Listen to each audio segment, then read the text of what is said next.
Are they starting right now? Yeah, they're starting right now. You want to say hi?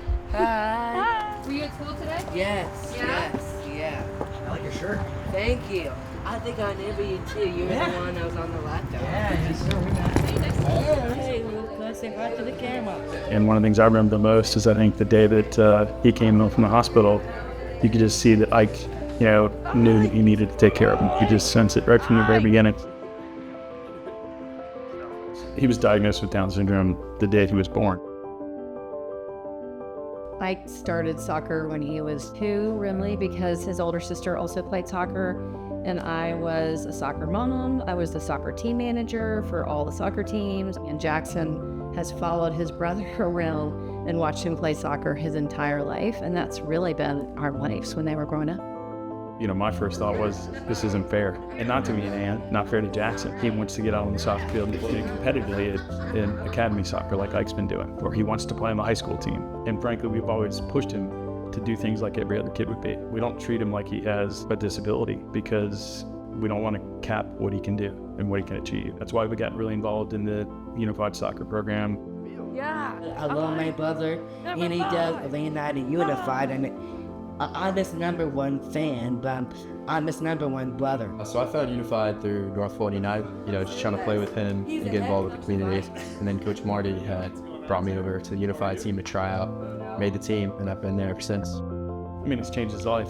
He's just a more compassionate person. I think Ike has always had a big, huge heart, and he's just taking that and grown more with it. The biggest thing about Unified is we're trying to make an inclusive environment to show that even the kids with special needs can compete, in a competitive athletic environment. So I'd say that's probably the main thing I'm representing when I go out there, outside of course, this guy, always.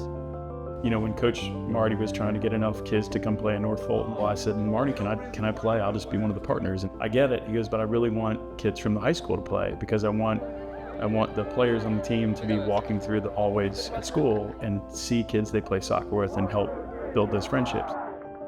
Ike played varsity soccer at Johns Creek High School for 4 years. I just pulled the coach aside one day and I said, Jackson's going to be here next year, but if there's any way we could just get them a chance to play together at one point, just briefly, that would be great. And he said, absolutely, I'll try to figure it out. Yeah, it was pretty awesome. I remember him warming up with us because he had been on the sideline all season as the team manager, but he could tell he wanted to do a little bit more. Ann had no idea, and Jackson didn't know either. And Jackson comes up, grinning near me, and Dad, look, I get to play. And he was all dressed out, ready to play. He's my coach, and my dad told me I was going to play with him, and I just passed the ball to him, and I like that. Jackson's been very high functioning. He learns. He's got a great personality. He allows me and Ann to see the best in everybody that he engages with. But just a random stranger walking down the street, right, that encounters Jackson, we get to see that person and their very best at that moment because of what he brings out of them. My motivation, I'll say my brother Ike, my dad, and my mom. But most importantly is my great grandpa Fire. The whole dynamic between the two of them, it's just, they're so close, and it's just amazing to watch. 5 football. When you see your kids thriving like that and supporting each other like that, you can't ask for more. You really cannot ask for more.